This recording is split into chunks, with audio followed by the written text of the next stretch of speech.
Thank you once again. I'm back on air today to stir up your spirit on the most important topic that has been neglected, though being taught but not practiced. And I know you must be wondering what I want to talk about again today. I'll be talking, last week I talked about the power of God to save through evangelism. This week, I want to talk on the power of prayer that fuels evangelism. You see, soul winning today has become very difficult because the church have refused to do the needful.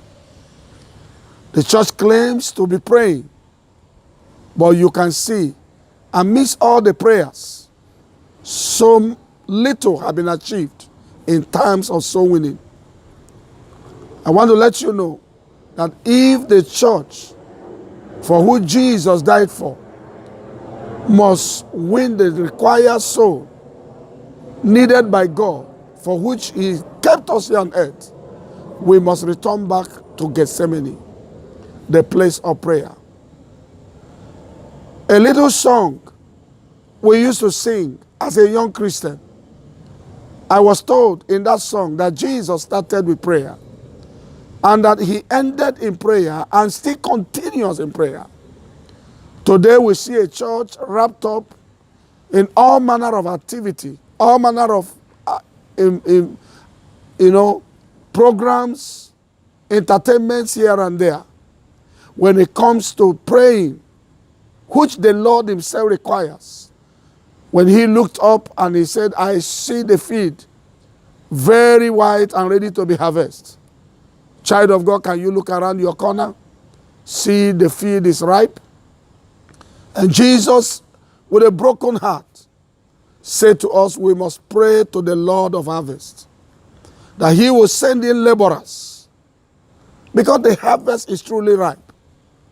But there are few laborers. If we must send in laborers, we must send them through prayers.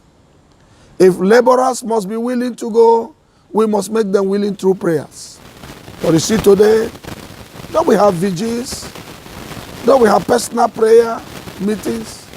Some of us take time of retreat and praying, but we have failed to meet up the required desire of God, which I know as I'm talking to you right now in the heart of God, is the soul winning, the deliverance of the lost.